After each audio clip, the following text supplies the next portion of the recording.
centro dell'area, Tommaso Caramante, gol! Gol de San Diego!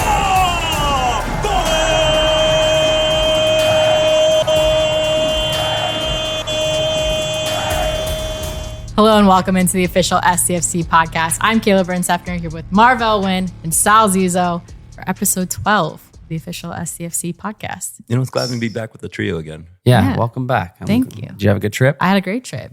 Thanks for holding it down. Yeah. You guys had an awesome episode. It was great to hear some more insight on Marvell and Sal. Oh, yeah. Kind of their backgrounds. I'm really glad that they got to share that with you guys. It was fun. And yeah, it was fun. It's good to be back. Awesome. And great to be back. Top of the Western Conference. And as the MLS announced today, number one in the MLS power rankings for the first time, I believe. No, who would have thunk it? You know, in the beginning of the year, obviously, in all fairness, I myself didn't know what to expect. I mean, expansion sides, I've been a part of them. I was in that Toronto side. I think we won a game. I'm not quite sure, but when it comes up for an expansion side, you don't know what you're going to get. And this team has kind of blown a lot of expectations out of the water. It's not the best expansion side that's come out in their first year, and honestly, the way that we look and the way we come together, I'd say it's definitely a benchmark for our future organizations. Yeah, and all those guys, right? Dax McCarty, Sasha Kleshin, right? Saying that San Diego is going to finish dead last. I recently saw a post where they re-ranked, the teams that had the best chance at Supporters Shield. Mm-hmm. Dax had SCFC at number 1. Sasha had him at number 2. Hey. My former Red Bull guys. I'm gonna even throw in Bradley Wright Phillips, all my Red Bull guys, all you pundits over there at MLS saying San Diego is going to be last. No, I'm messing with you guys, but wow. I mean, what a transition, what a way to prove, not just them, but like I'm sure, 90% of people, the majority didn't have San Diego performing well this season, let alone being number 1 in the power rankings and on week 19, 20 or whatever it is. And honestly, deserved. Like when you watch us play, we look like, they look like they're a solid team. They know what they're doing. It's not just, they got lucky here, they got lucky there. They have a couple players that, kind of show out every now and then. We actually look like a solid club. Right, power rankings are based, on a lot of opinion as well as performance and results. But the fact that they're number 1 in the power rankings shows you that it's not just, an anomaly that they're at the top with their points. They're actually, deserve to be there and are expected now to be there. Mm-hmm. Well, we have a lot of accolades that have occurred since the last time that we've all sat here together on the podcast. Shall we roll through them? Let's do it. First hat trick in club history, Milan Olaski versus Vancouver. 3 goals in 9 minutes, 4 in 12 minutes. We'll talk about that a little bit later. I know Sal is dying to talk about all of that. We also have now had the most players on Player of the Match Day for the league so far this season with 3, with Milan's most recent appearance after his 4-game goal against Vancouver. Dreyer, recently on Team of the Match Day for his performance against Dallas, now has 22 goal contributions on the season and is leading the league in assists. MVP. Wow. Solid, man. Also recently named to the MLS All-Star roster, along with Yepe Tverskov and Irving Lozano. 3 players on that team, which is, I believe, the most since Atlanta in their 2017. Most for expansion team since Atlanta on that 2017 season. And we also got a couple players that have been out on Gold Cup on international duty. And huge shout out to Anibal being the most capped player in Panama history. He hit that number with 148, huge played another game.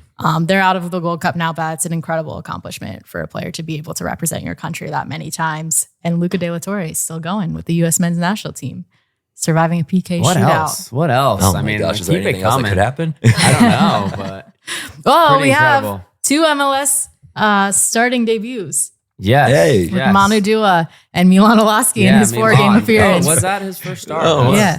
Did he do well in that game? So a couple of things have happened. Guys, what are your thoughts? I love that it's spread throughout so many different players, by the way. Yes. This shows that our club is giving everybody opportunities to get out there and play and express themselves with almost nowhere. You go out there, you know what you have to do, you know your role, and you can succeed with the amount of guys or with the quality of guys that you have around you. Yeah, and Marv and I in the last episode, we kind of went through our midseason MVPs, and I brought up Milan Olaski's name, and obviously he got that pod bump, so he played in the Vancouver game in his first start, and he gets 4 goals, and it's like, man, is he just like the most en fuego player in MLS at forward currently right now? He's scoring goals at a ridiculous rate. I have some interesting stats actually to pull up for you. Give it to us. Let's pull that up. So first off, he's got 2.13 goals per 90 minutes, which is double the amount than anyone in the league. And before the Dallas game, I think it was like triple the amount. So it went down, even though he had a great assist. Okay.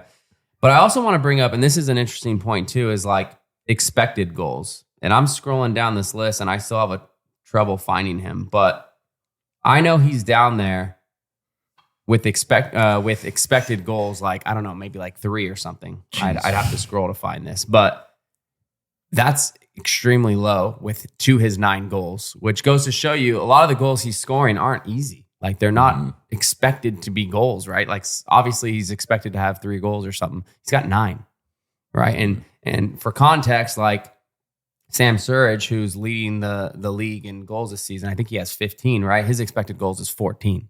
14.5. So he's right there with where he should be, right? And so you look at Milan and it's like the finishing clinic he's been putting on is literally incredible. That first goal in Vancouver, that's out of nothing, right? Just receives a little ball, gets it to his left foot, strikes it, goalie makes a save, and then rebound, bang, goal.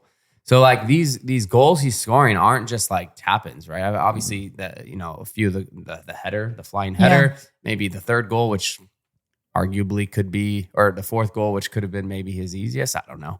But like easiest in what sense? I mean, what a great finishing display he's been putting on. He scored rebounds, scored diving headers. He's dribbled across the whole field. Yeah. Maybe so he can finish one-on-ones as well. And he finishes off crosses. The man knows what he's doing in the box. Yeah. And outside the box. All around, on the pitch. We kind of compared him to Wando a little bit, Marv and I. And, he has like prime Wando in him right now, where physically he's not 35 scoring goals like Wando still did at that age, but like he's 24, 25 years old. I don't even know, 26. Youngin. He's in his prime. He's scoring goals when he's on the field. He looks like he's having a great time, like in the city that he grew up in. Like, you couldn't ask for anything better. So I don't know what San Diego has to do to lock him in long term, but let's figure it out. Yeah. You brought up the point, obviously everyone knows that he's playing for his hometown club. You guys have both seen the videos of his family at the official watch party back in San Diego for that match.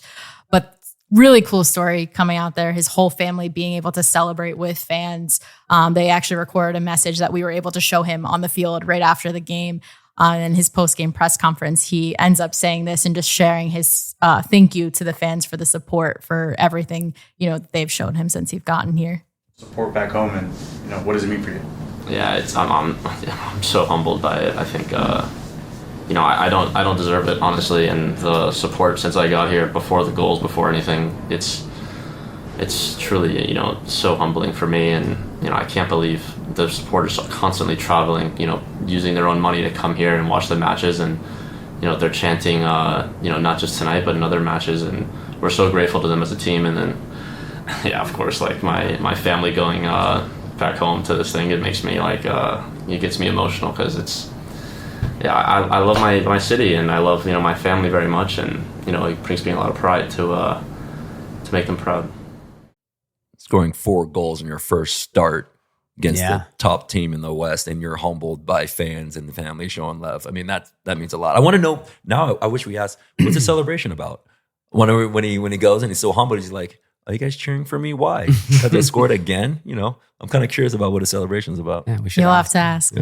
What would it be like for you guys if you were able to play for, like, say San Diego existed as a team when you were playing in your prime days, to be able to come back and play for your hometown? Yeah, I mean, I got a sense of that a little bit when I was with Loyal, and I played with it, and I have an idea of the feelings and the emotions that he had, and it's hard to describe. It's like, and even as a soccer player, right? Like, if you have a big family or friends and base of people, and they pour all their support into you constantly, right? And they're, FaceTime you or showing you pictures after games, or, I had a few away games where I had in LA with some of my teams, and, you know, I had probably 25, 30 people and, you know, cheering. And that stuff just kind of, like he said, it humbles you a little bit. And so I know where he's coming from. It's like almost like, I don't really deserve this, you know, like he's performed so well and he's so grateful for like these moments that,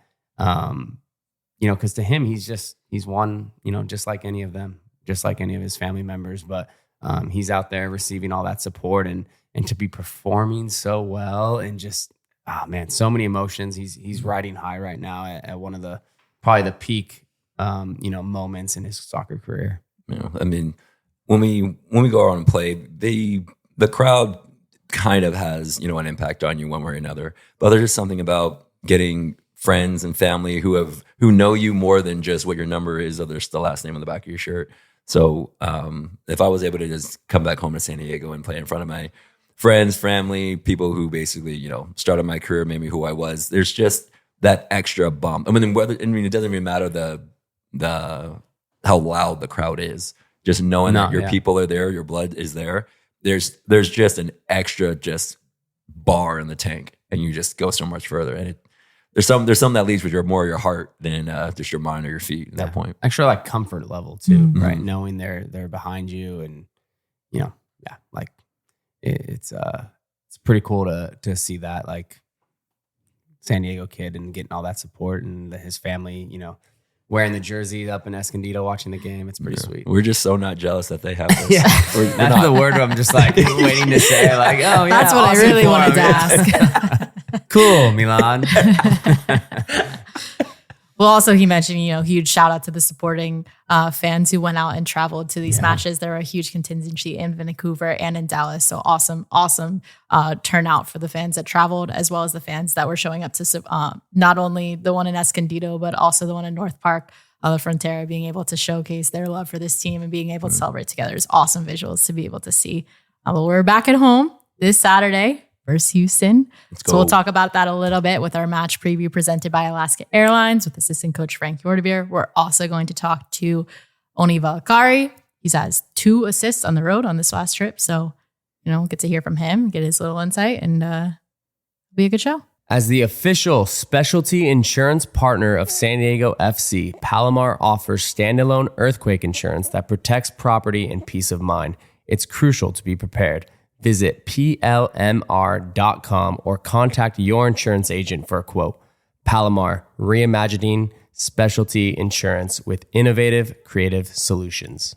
Hey everybody, this is Darren Smith. I host a radio show called SDFC Midweek Live. You can hear it Wednesday nights, 6 o'clock on San Diego Sports 760 and anytime on the iHeartRadio app. Join me, Adrian Garcia Marquez, Warren Barton, SDFC players and staff. It's the only hour on local radio dedicated 100% to San Diego Football Club and the beautiful game. San Diego, señoras y señores, tiene tiro de esquina. Minuto 68 de la parte complementaria. Puede venir el centro directo. ¡Atención, balón de gol!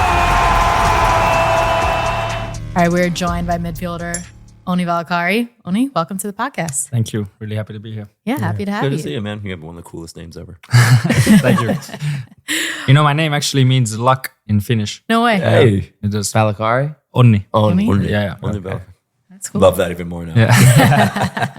Lucky. A lot of Italians. Yeah. Lucky. Lucky Luciano. I don't know. It's probably some gangster back in the day. But. All right, bring it back all the way to the beginning for us. When you first started playing soccer, how did your journey begin? Actually, in Dallas, I started in like this neighborhood club.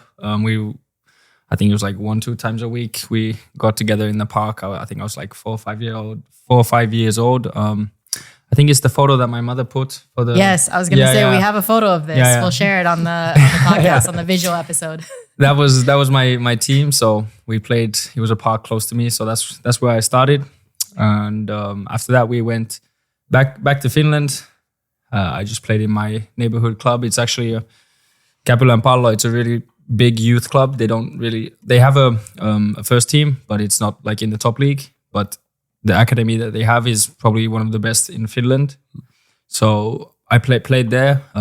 It was my neighborhood club also, so that was really nice. Is that in Helsinki? Yeah, it's in Helsinki. It's like a small town in Helsinki. Okay. So all of my brothers, we were all playing there, and good times from that. So that's pretty much my like boyhood club. And after that, we moved to another city in Finland, Seinäjoki.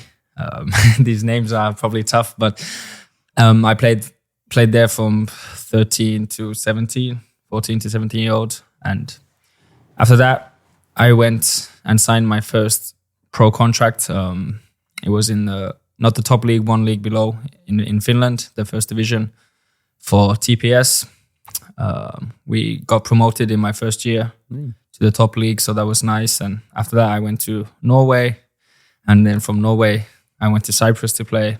Then after Cyprus, I had a short time in Sweden, and then from Sweden, I came here. So pretty much all over the world. And also when I was young, because my father was playing football also, we were living all over the world. So most of my time, I haven't even lived in Finland. So yeah. We have this picture here. We'll show it on the YouTube version of the podcast of you walking out with FC Dallas on your shirt, actually. Tell us a little bit about that experience, just kind of getting to see the MLS from that age. Yeah, I remember. I remember seeing my father also in the Premier League. I didn't go to too many of the matches. I was still quite young, but I have some memories of that time. But most of my memories for my father playing football were in Dallas. We always went to the home games. I remember if they won, we got to go in the locker room. That was my favorite part. I got to swim in the hot tub and stuff like this. So those were big things as a young football player. But that was what was the question? No, you answered it. Yeah. And then this one, Plano Youth Soccer. Plano that Youth was Soccer. It? That was your exactly. Club? So you can see the park we were playing. That was right by our house, and fun times. Yeah, I still remember Coach Randy was his name, and is this one here? Yeah, he was our coach, and good times. That's awesome. So you're used to the heat in Texas? Yeah, definitely. Oh, and also in Cyprus it was hot, so I like it. Yeah. Nice. So were you born in Finland though? Yeah, I was. Everywhere it says that I'm born in Scotland, or like my Wikipedia page, everything. But that's false. That's Can we get that edited, please?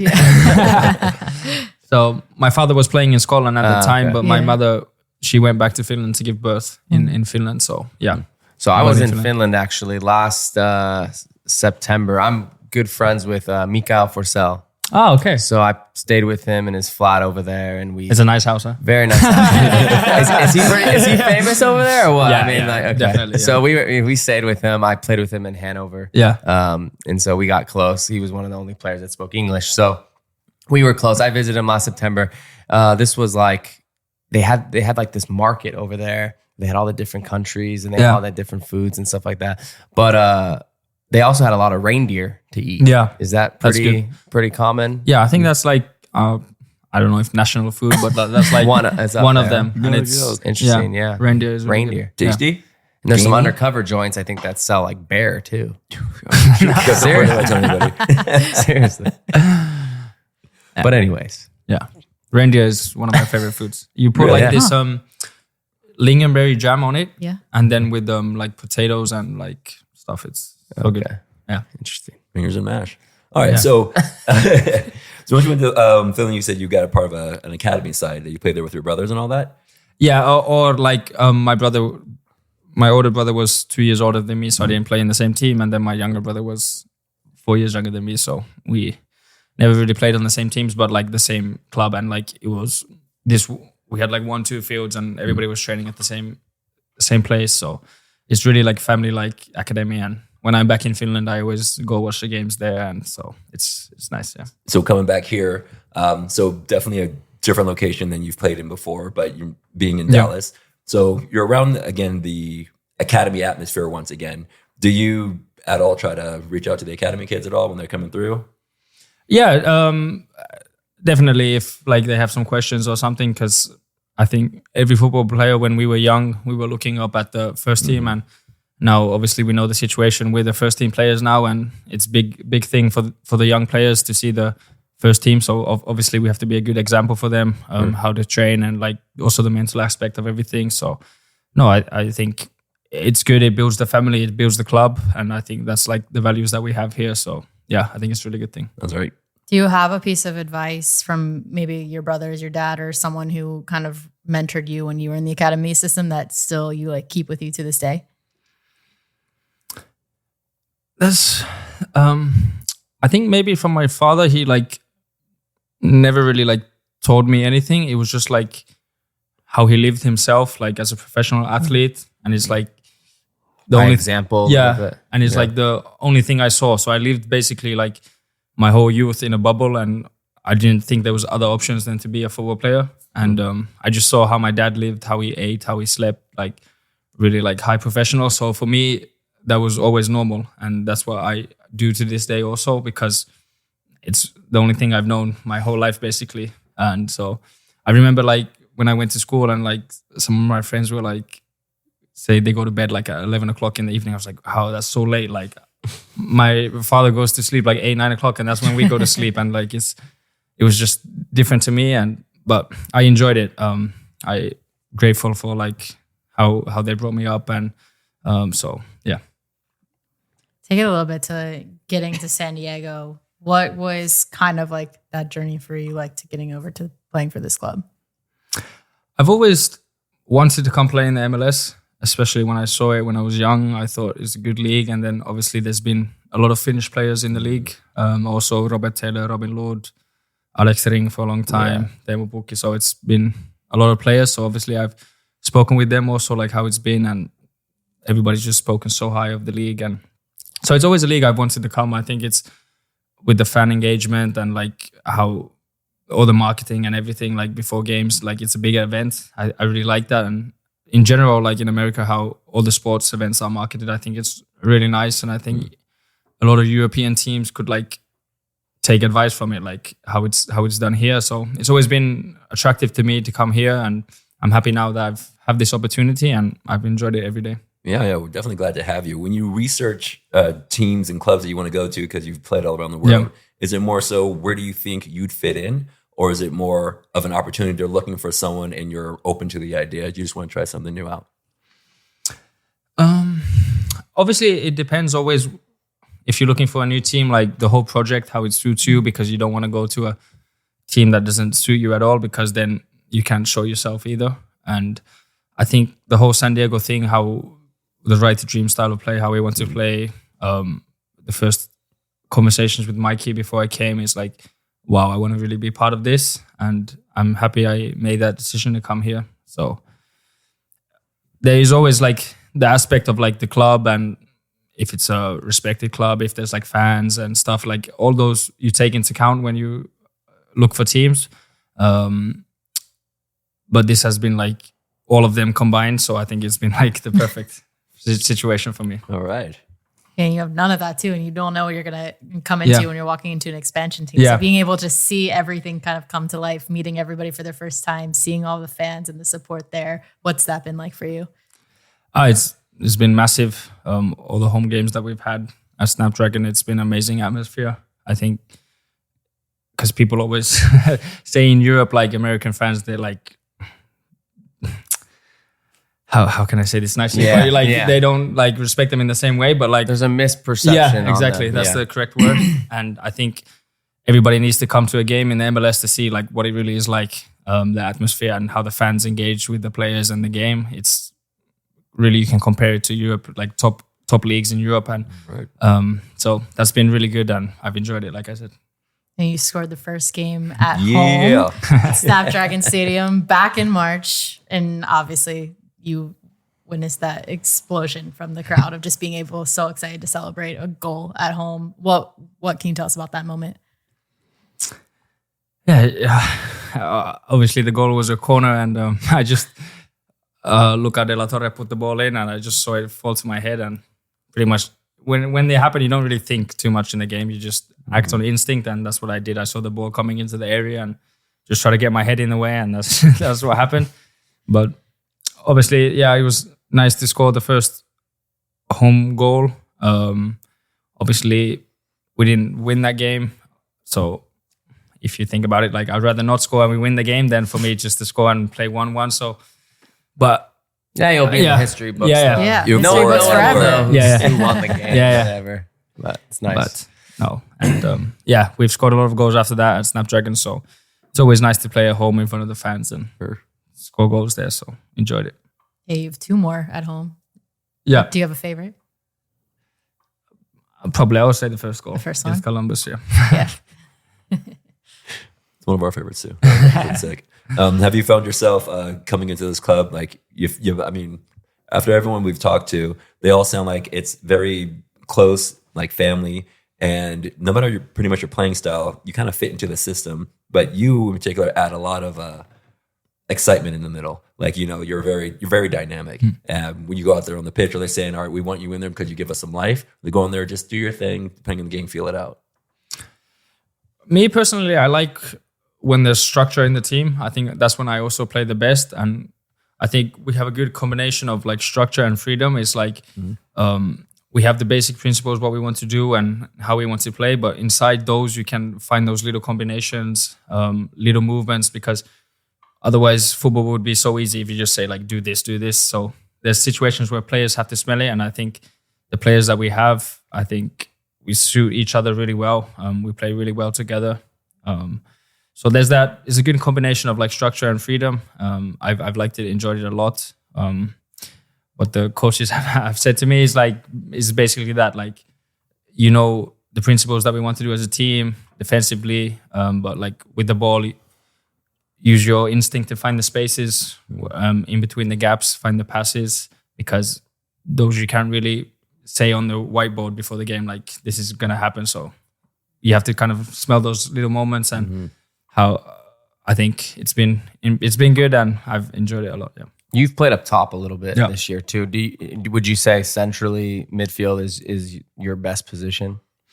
I think like I can play 8, 10, false 9.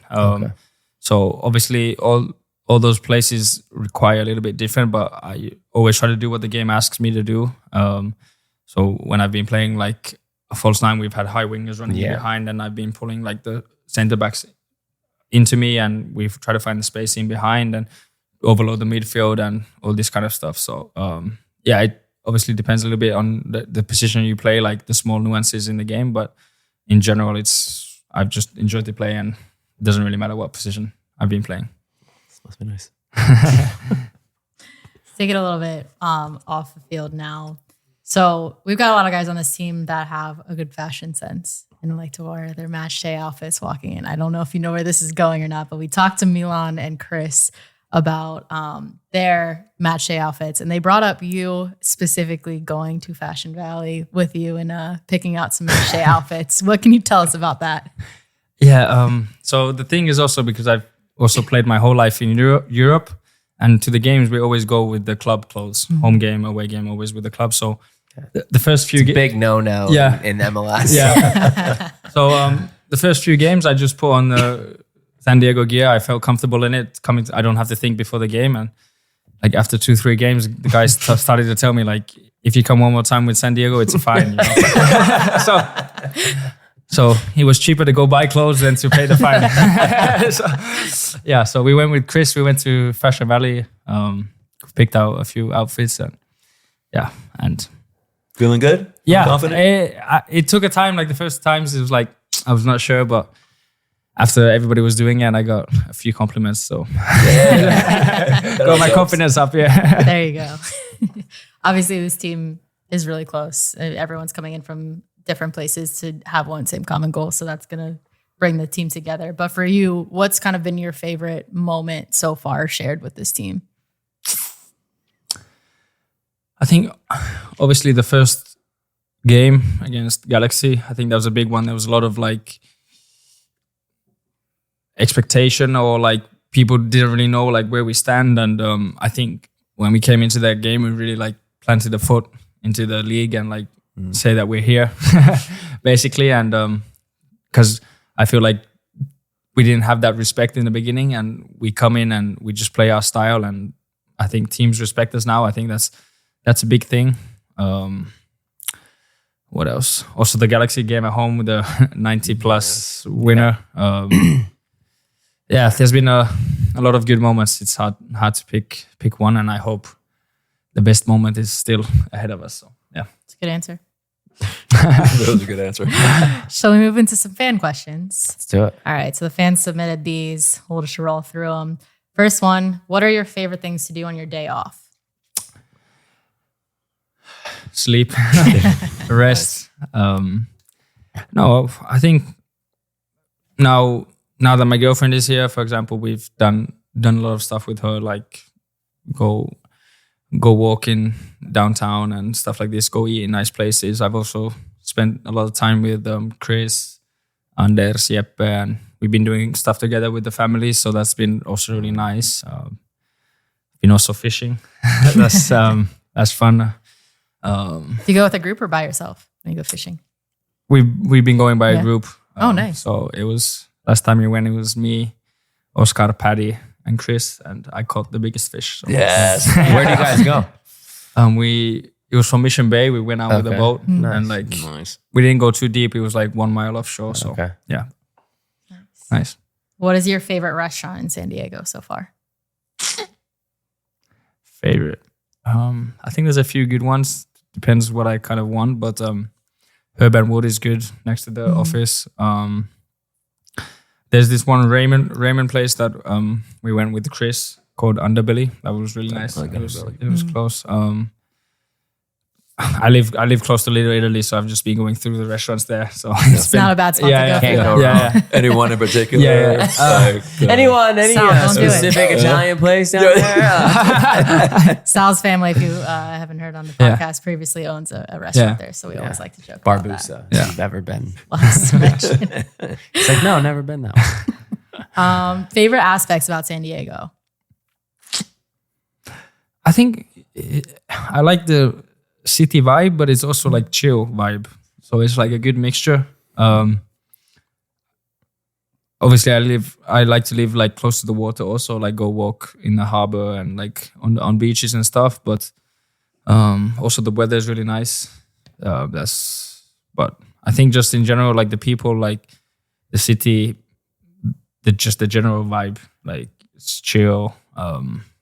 It's nice that you recognize that early, so early in your, living time here so far. We've got, who was your favorite coach growing up and why?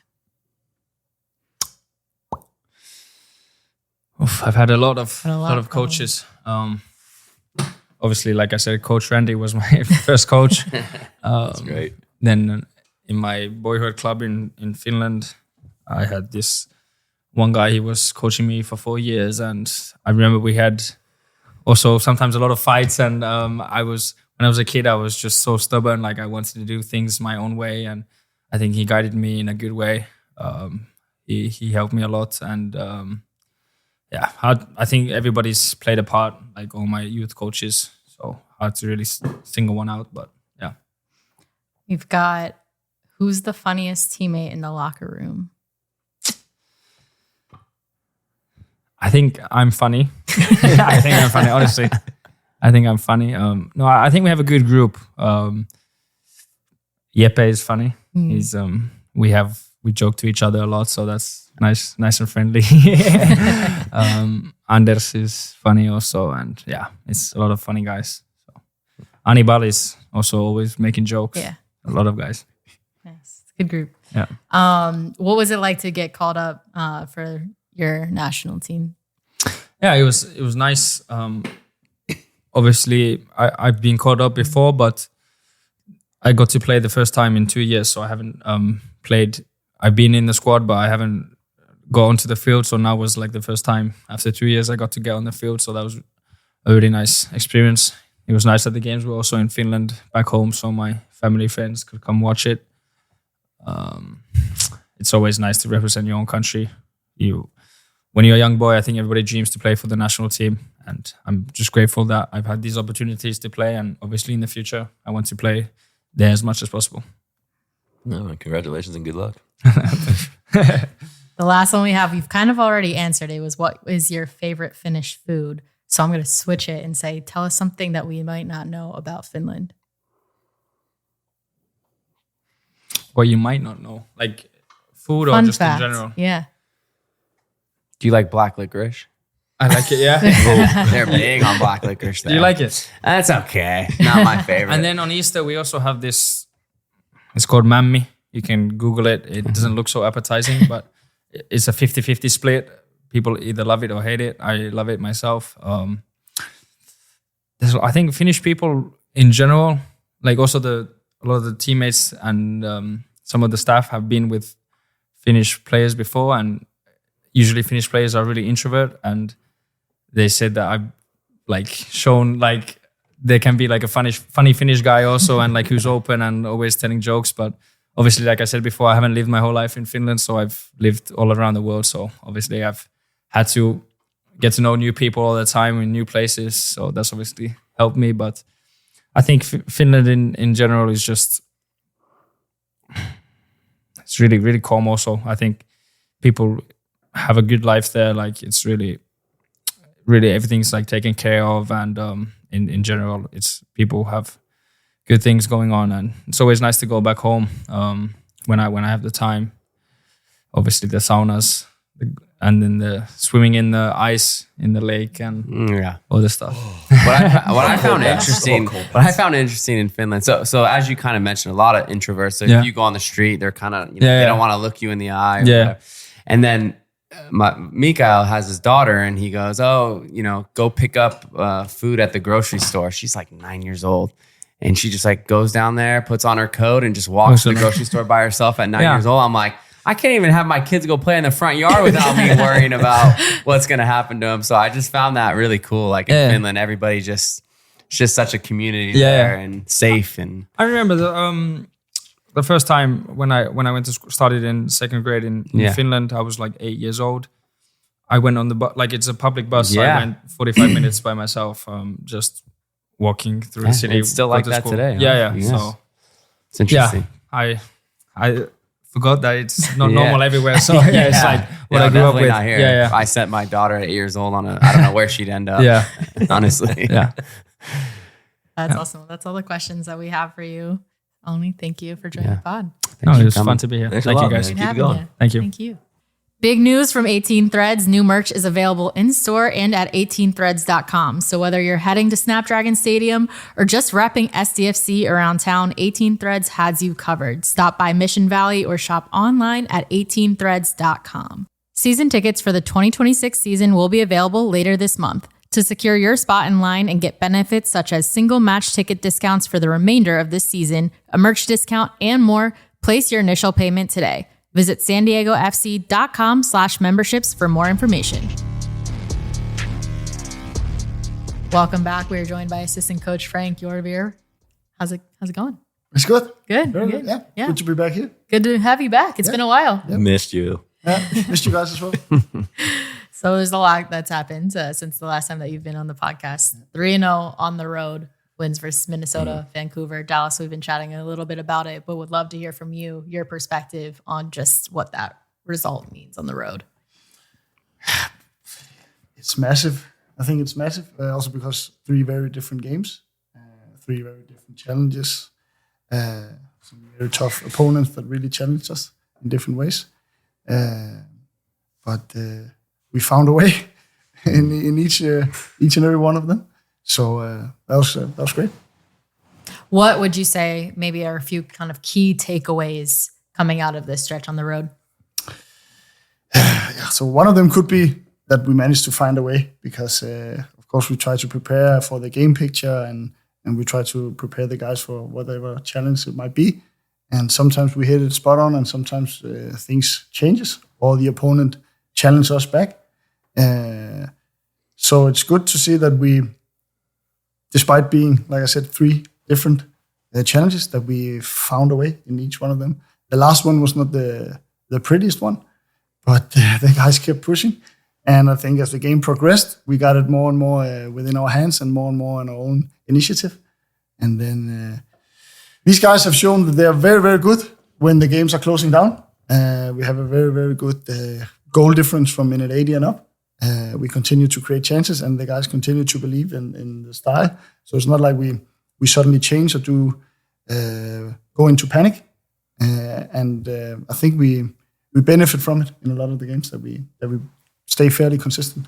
Yeah, you kind of mentioned it there a little bit, but what does it do for a team to be able to win a game in the 90th plus 6 minutes, to have that kind of a performance? Yeah, it means that when we say to the guys, the chances will come, they believe us more and more. And when we tell them that we don't have to do drastic changes, they believe us more and more, and they basically just continue on their own now. So it means a lot. It means a lot. And we also know with our style of play that sometimes we need to wear the opponents down a bit more. And it's all about continuing to have that belief. But also, of course, there will be games where we don't get the last goal. There was the early one home game against St. Louis, for example. We also tried to push, but we were not as good as creating chances, and they defended very, very well. So these moments will happen, of course, but in general, we gotta keep believing in the things we do. Can you touch on a little bit about like all the different players that have needed to contribute in these games with tons of, some injuries, some international players, but because I know, what it does to a team when you got all, 20 plus guys contributing game in and game out. And so to win 3 games on the road, and even for like guys like, Loffelson and Negri, who, have somewhat taken a backseat and maybe more of a mentorship role to some of these younger outside backs, for them to come in against Dallas and like be a part of getting that job done and getting that win. Like, what does that mean for the locker room? Because again, we've all been a part of some road trips where things go extremely well and everyone's flying high. And I just want to see, in your eyes, what does that mean to the team? What does that mean to you guys? How do you guys see all that, taking place? But it's so massive, and there are so many unsung heroes in this game, and you guys know better than me that culture is just massive for a locker room. And of course, as a coach, we want to give everybody playing time. Everyone who is good enough and who's training well, we want to give them playing time, but we just cannot do that. Like we gotta manage it, and we gotta put the strongest team out there on the field every time. But now you say it's like a mentor role, and sometimes you got to step into that, but everyone is so bought in at the moment, and everyone knows that despite not playing, or despite not having the headlines, or despite playing 5 minutes in the end, like Ima coming in against the Dallas in a little off position, but he'll do whatever it takes to get the job done, and whatever he can do to help the team. So it's crucial for a culture and for a locker room. Yeah, you often go, as far as some of those back-end players on your roster, because they ultimately will dictate how the locker room is going to go, in what direction. I remember when I was in Atlanta, the year we won MLS Cup, Tata Martino was our coach, and we had played an Open Cup game, and we had lost against Chicago, and he had shuffled some players up, and it was myself, a few other guys, and he pulled us off to the side and said, "Hey, why are you guys so down, in training?" And, a lot of us, we're disappointed. We got a chance to play and we lost an Open Cup. And he's like, "Hey, I need you 3 especially to be the ones to like keep the energy high in the locker room, because you guys are what's going to dictate, how far we go and everything." And it just kind of got me thinking, like, you can have those guys that aren't playing much, have terrible attitudes, bring bad attitudes to practice, and it can ruin the entire locker room. And so to have these guys from, players 12 to 20, whatever, be bought in and contributing and helping out, like that's going to take you guys so far. Yeah, for sure. It really is important. And I think also we're one of the teams in MLS who subs the most. Yeah. And that says something about the players that we have and the players coming in. But it's also a part that sometimes you might have a bad day, and it's totally fine. It's totally normal. Or the challenge is just not matching up to whatever you can do that day. And it's so normal for everyone. And then it's just next in line. And we got to make sure that when we train that everyone knows how important these trainings is, because in a split second you can get the call up, and then you got to be ready to go. Yeah, you guys are kind of setting yourself up as coaches for the most difficult decisions, trying to see who's going to start, but also easy decisions, what it means if someone's having a bad day, if someone's off, someone else can come in and replace them almost right away. Yeah. So what I was curious about is that when you go up to a place like Vancouver, those be top of the league and all that stuff, is that something that you actually bring to the players, like this is a great opportunity to show ourselves, express ourselves, or do you go in with the mentality of this is just another game, we know what we're about, we know what we can do, and we can do it anywhere, including in the place that's supposed to be, one of the scariest places for an away team to go to? Yeah. So, of course, we got to have huge respect for Vancouver. Very, very good team. They also showed that against us, that they've been very impressive throughout the season.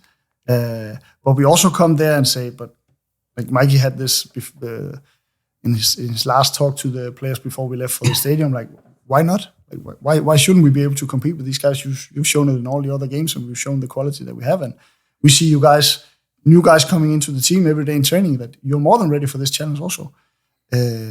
So we go there with a huge respect for the opponent always, but we also go there with a strong belief in what we can do. And if we were to lose the game, let's at least lose it by trying to do it in our style and our way. So there's always small nuances, but we always go there with the same approach that we will have against any opponent coming to Snapdragon. We really try to make it a big thing, because for me, when I arrived here, it was pretty clear that people were speaking a lot about, we also do it now, speaking a lot about these away games, coming on the road, for sure. Traveling. They're big in MLS. Yeah. And so huge and such a big part of the conversation. And part of us in the coaching staff want to take that and then just curl it up and throw it away, because it's still the same pitch. The goals are still the same. But like, let's not make a big deal out of a thing that's potentially something we're making up. Of course it is something. Of course we got to come to Vancouver and respect that it's only on turf and against a good team that could potentially change their approach because they're at home. But for us, we want to approach it the same way, home or away.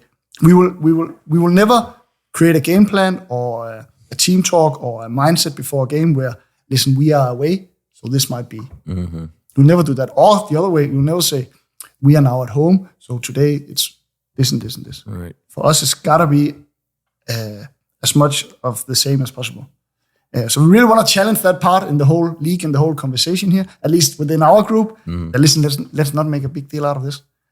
Home or away, we are who we are, and we come here to compete. Yeah, why put up roadblocks in your own plan? And then if you play roadblocks, no pun intended. And also, if you play the exact same way, and then you see what's successful, what isn't, that's where you can work on it. As opposed to, we're going to try something new and different. Doesn't work, then like, all right, now what about here? And you just kind of go off on a tangent, and then it goes off wherever. But yeah, thank you. I'm sure you guys had a long talk with Milan before. And I was like, hey, like, is your first start? Why don't you just score 4 goals? That's on the road. Make it easy, guys. Like, make a little bit of a statement. Like, can you talk about that? Because when I was watching, I predicted, not to tap myself on the back, but I said Milan was somewhat of our midseason MVP based on, Vartson going down and having all these things and him kind of stepping in, making big goals as subs. And he gets his first start now and he scores 4 goals. Like, what? I don't know. I can't even express in words how amazing that is. I mean, just what are your thoughts on that? Did you do that as a shooting coach? Is that you? Did you do that? No, that's got to be Luciano. It's got to be anyone. That's not me. No, but that was crazy. But I actually didn't notice during the game because sometimes I don't notice who scores, and so I'm so into okay, well, what do got to prepare now? But kickoff coming or whatever. Typical coach. Yeah, all these things are flying, so I didn't notice during the game. But of course, huge credit to Milan because he's been pushing, he's been knocking on the door, he's been coming to the coach's office and listening and trying to get some feedback and trying to improve since he came here. And again, it's just another example of a guy who tried to stay ready, tried to be professional, and tried to be a great teammate when he was not called up. And then once he got called up, it's fair to say that he took that one. So, what a story. His goals per 90 are double the amount than anyone else, I think. If he can keep that up, I don't think we have to worry about much else. San Diego is currently leading the league, 41 goals scored, 45 assists. If we would have told you that in the beginning of the year, is that something you would have expected with the style of play, or are just kind of your thoughts on that? I got to be very cocky if I say yes. I'm totally expecting. Well, what's crazy is when we met as some of the club youth coaches. I'm a part of that. And he spoke to us before the season. And one of the things he mentioned was 100% we will be the team that is in the opponent's box more than any other team. Mm-hmm. And that was okay, that's a bold statement to make. So, I mean, if he was predicting that, right, I mean, what does that translate to? Obviously, goals, assists. So I'm guessing your answer is yes. No, I got to say yes. For sure, I had that. I told Mikey to say this. So I had at least top 5, right? I had it all planned. No, I don't know if we could say that we expected this, but obviously we know if we get it right, And if we do our stuff on the training pitch well, we know we will create a lot of chances. We know we will be in the opponent's box a lot. And we have also gotten better and better throughout the season to stay there and to pin the opponent more down. Whereas in the beginning, they got out with some dangerous transitions in behind us, and it hurt us also with conceding goals.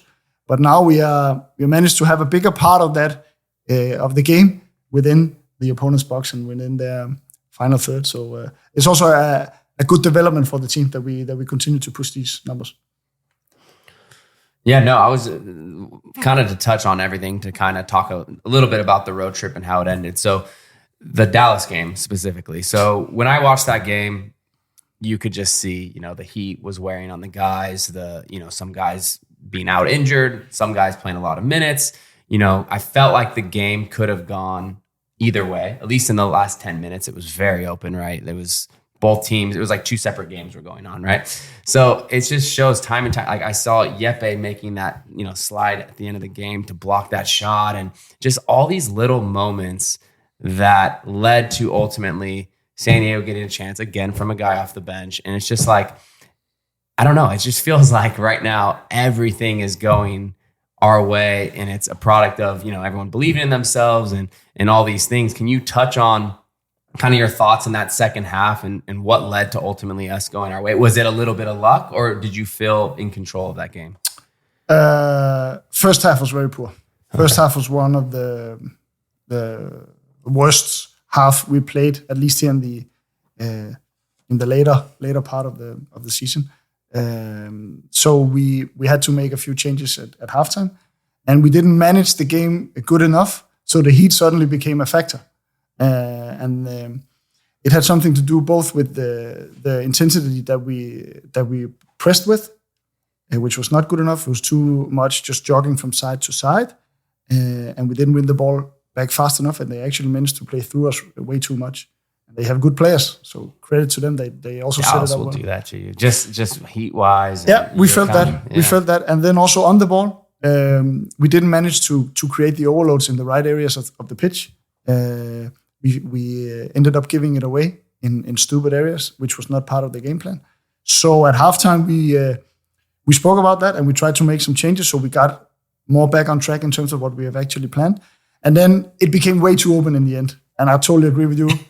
It could have gone either way. Yeah. But we also saw that during that second half, when we created the overloads in better areas than we did in the first half, we managed to create chances, and we could see it coming more and more. So what we really focused a lot on in the ending of the game was making sure that they didn't force it. Like, we had to keep passing, so we create big enough chances to score.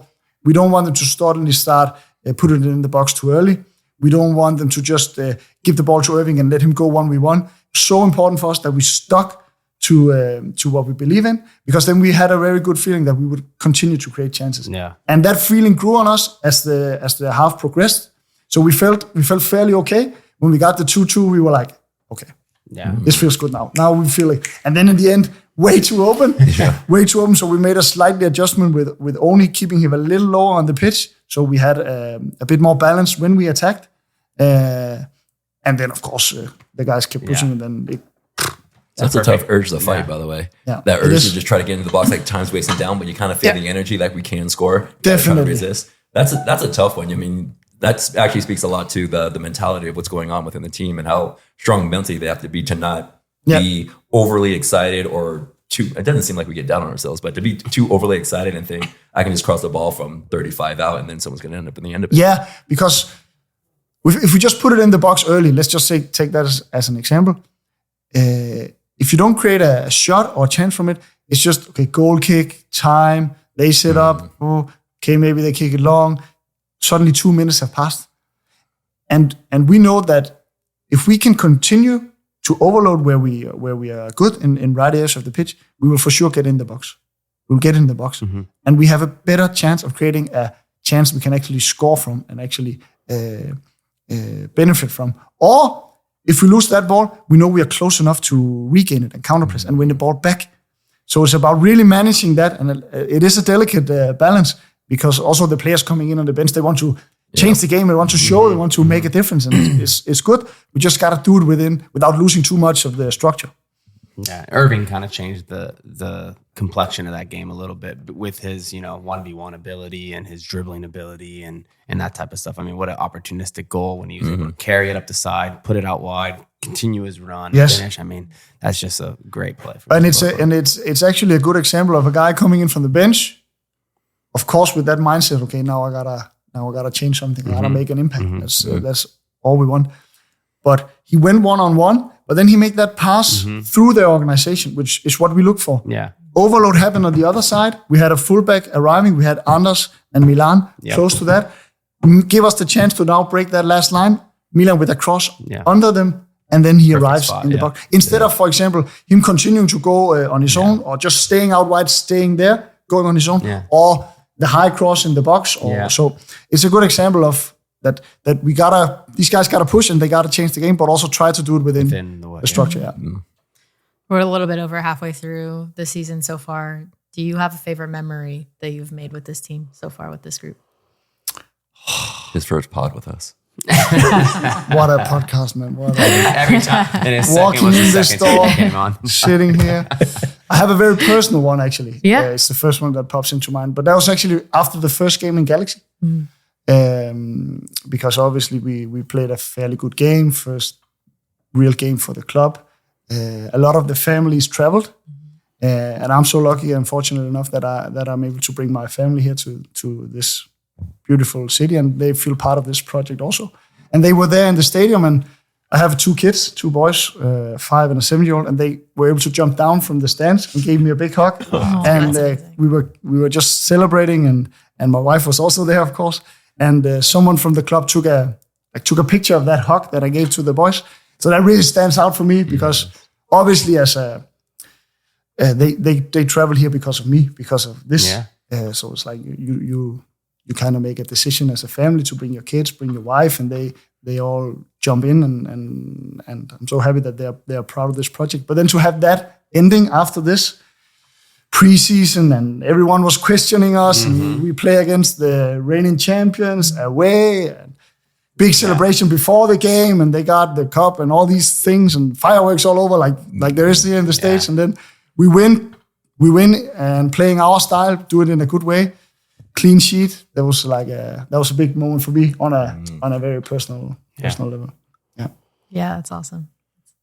It's gonna be hard to top that one. Got a whole second half of the season too. So yes. You've also mentioned too, you've moved over here and you're getting to travel to all these different places, for the first time. What's that experience been like for you? It's really a big privilege to be part of this, but then on top of that, experience this country, a lot of different cities that we're traveling to. Vancouver was a great place, love that. Seattle, great place. Charlotte, so green, and so you experience so much. And we have a good little tradition in the coaching staff that on the match day we go for a walk, and Fusco is always leading. He has a plan of where to go, and then his GPS tells him elsewhere, and then we end up a third place, and we buy a coffee at a random place, and so it's really really cool to get. I think it's a big privilege that we actually get to travel. We get to see a lot, do it with a great group of guys and girls, and then come back to San Diego, which is not too bad either. So it's I think that I see it as a very big privilege. Awesome. Well, the team's back home this weekend, looking ahead to Houston. Yep. What can you tell us about just being back here and playing another game? Yeah, of course it's great to be back. Like I said, we don't want to change the approach whether we are on the road or at home. But of course it's great to be back, and again another challenge coming up. We gotta keep pushing. We're in a good state right now. We have given playing time to a lot, almost the entire squad is in there playing now MLS games. Everyone's contributing. We have people coming back from injuries. Soon we will have people coming back from international duties as well. I think Annibal will join us on Thursday from the Gold Cup. So the squad is getting bigger, and that was a big part of it. I think last time I was here was before the Club America game where we spoke about this, that it was not just a friendly or something to get over it, or not just loading wise, it was actually a part of making the squad bigger. And some guys have stepped up, so we just want to continue to try to push that. Awesome. No, it's been fun to watch for sure. I'm excited about what the rest of the season looks like. I know, again, I had another kind of This is kind of a different topic, but we had a lot of the club coaches come again last week through like the Youth Club Alliance, and we actually got to meet Carlos Cota. Is that his name? Carlos Cota, yeah. Mm-hmm. And he spoke a little bit about the mental part of the game and how important it is, and how over half the team has gone to him at moments through the season. Like, is that something you guys lean on heavily, more so than you think most clubs? The mental part? At least here, I think it's happening very deliberately. Okay. Very intentional. So we set weekly intentions for the group. The ones that Coach will work with individually, he sets intentions for them on a daily training basis. We always have different themes, topics on the mental side that we try to incorporate in the training and leading into the games. Because for us, it's important that what Coach is doing as the sports psychologist, as the guy who's overseeing the mental side of things, it's very important for us that it's linked to the style of play, it's linked to the training. So it cannot just be Koto having his own office, sitting there having conversations with the guys. It's got to be linked to what we do, and it's got to be what we believe in. For us to be powerful, it's got to be linked to the upcoming game, the upcoming training, the upcoming challenge, the moment we're in right now. So we try to integrate it as much as possible. So to answer your question, what I feel here is that on a very intentional basis, it's happening every day, from him to Mikey to the talks that we have, and again also what's going on the pitch. Yeah, one of the big takeaways that I got from what he kind of talked about, and I think that SDFC is implementing like really well, is like, even good or bad, when something happens, you learn from it and then you forget about it and you worry about the next one. And so that's why I think San Diego has been able to get out of a 3-game skid or continue skids, because they keep their highs, central, and their lows central as well. And there's always that middle point that you guys constantly get back to before the next game. And that's something that like I saw, and I'm like, okay, like in a moment right now where everything is probably so high in the locker room, right? You guys have a way of bringing it back down to earth and then going again and going again. And then, right, when things don't go well, you have that same ability. And so that's why I think, you hear about in American sports, like these trap games, right? Like, oh, Houston at home, like we got this one, right? We're coming off a high. But you guys are able to reset mentally and get back to where you need to be to then go 100 miles per hour again. And so you're not going to see such inconsistent performances from this team. Yeah, at least that's part of the idea. Yeah. So, for example, today, like this was one of the more critical match reviews that we did this morning with the guys, despite coming off 3 wins on the road. Yeah. Because the first half was not how we wanted it to be. There was parts of the game plan that we didn't deliver on good enough in the first half, and we touched on it that it could easily have gone Dallas's way. Yeah. Then we managed to do some changes, which is of course good, but the first half was not how we wanted it to be. So no matter the result or not, of course it's good, and we find a way to win and all this, and that's great. But we gotta stay objective, and we know that there's a new challenge coming up, and we haven't done anything yet apart from playing 18 games or something like that, 19, 20 games. So it's all about refocusing is what we say, refocusing. Awesome. Well, thank you so much for joining the show. We've got Houston coming up. It is our Stars and Stripes night presented by Liberty Mutual Housing. We hope to see you there. Kickoff at 7:30 back at Snapdragon Stadium. Thanks so much for joining us, Frank, for our match preview presented by Alaska Airlines. We always appreciate your insight. You're welcome. Thank you, Frank. Thanks, Frank.